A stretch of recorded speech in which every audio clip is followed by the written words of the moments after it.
शुरू करता हूँ अल्लाह के नाम से जो बड़ा मेहरबान और नहायत रहम करने वाला है। अस्सलाम वालेकुम दोस्तों, आप देख रहे हैं हकीकत सरेआम और मैं हूँ आपका होस्ट इब्ने पाशा।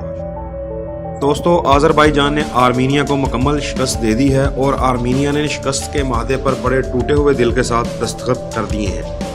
आज़रबाईजान ने तकरीबन 200 से ज़्यादा इलाके पिछले 48 घंटों में आज़ाद करवाए हैं और ये बहुत बड़ी फतह है जो आज़रबाईजान ने तुर्की की मदद से हासिल की। इस पर जितनी भी मुबारकबाद तुर्क सदर रजब तैयब एर्दोगान को दी जाए वो कम है। इसकी वजह यह है कि तुर्क सदर ने इतनी बेहतरीन हुकूमत अमली अपनाई है कि आर्मीनिया और इसके पीछे खड़े रशिया को घुटने टेकने पड़े। अब एर्दोगान ने किया क्या?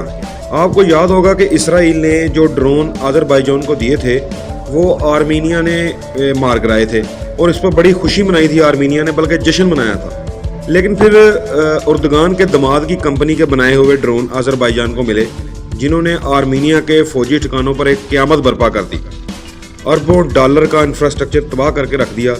ये ड्रोन इतने कामयाब हुए हैं कि अब हर मुल्क इनको हासिल करना चाहता है, यहाँ तक कि चाइना और ड्रोन मार्केट जो है वो गिर गई है। अब ये ड्रोन पाकिस्तान को मिलने जा रहे हैं। इसके बाद मलेशिया और जकार्ता भी इनके ख़रीदार हैं। और रशिया को इतनी दिलेरी और खूबसूरती से काबू किया एर्दोगान ने कि दुनिया समझ ही नहीं सकी कि अचानक ये हुआ क्या है। आज़रबाईजान ने सिर्फ एक रात में नगोर्नो काराबाख का निस्फ से ज़्यादा इलाका खाली करवा लिया और रशिया और आर्मीनिया को जंग बंदी की टेबल पर भी ले आया। दोस्तों, ये सब अचानक नहीं हुआ। इसके पीछे तुर्की की पूरी प्लानिंग थी, जिसमें पाकिस्तान की आर्मी और इंटेलिजेंस के अदारे भी उसके साथ पूरी तरह शामिल थे। एर्दोगान ने रशिया को धमकी दी थी कि अगर रशिया जंग में कूदता है तो एर्दोगान जिहाद के लिए कॉल दे देंगे।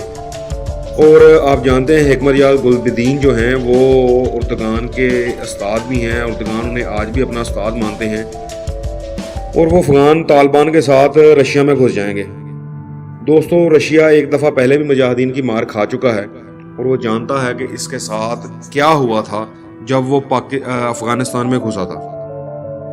और इस सारी कार्रवाई में पाकिस्तान फ़ज़ाइया जो है वो तुर्की की पुश्त पर खड़ी थी कि अगर रशिया कोई मामला ख़राब करने की कोशिश करता है तो पाकिस्तानी एयरफोर्स तुर्की की पूरी तरह मदद करने के लिए तैयार थी। इंडियन मीडिया जितना चाहे झूठ बोलता रहे, मगर दुनिया जानती है कि पाक एयरफोर्स जो है वो किस बला का नाम है। तो ये वो सारी सूरत हाल है जिसने रशिया और आर्मीनिया को शिकस्त तस्लीम करने पर मजबूर कर दिया। और आर्मीनिया के सदर ने नहायत ही शर्मिंदगी से शिकस्त को तस्लीम किया है और अब तक की इतलात के मुताबिक आर्मीनिया में एहतजाज शुरू हो चुका है। लोगों ने पार्लियामेंट का भी घेराव किया और जो उनके पार्लियामानी स्पीकर थे उन्हें मारा पीटा भी किया, क्योंकि आर्मीनिया का मीडिया मुसलसल झूठ बोल रहा था। मुसलसल ये बता रहा था कि जनाब हम जंग जीत गए हैं, आज़रबाईजान को इतना नुकसान पहुंचा दिया है, आज़रबाईजान के इतने फौजी ठिकाने जो है वो तबाह कर दिए हैं। मुसलसल प्रोपेगेंडा कर रहा था, मुसलसल झूठ कर रहा था। और जब अचानक आर्मीनिया ने शिकस्त तस्लीम किया तो वहाँ के लोग जो हैं वो अब गुमो गुस्से में हैं। बहरहाल मुसलमान उम्मत के लिए ये बहुत बड़ी खुशी की खबर है। दोस्तों, अगर वीडियो पसंद आए तो लाइक करें, कमेंट करें, शेयर करें। शुक्रिया।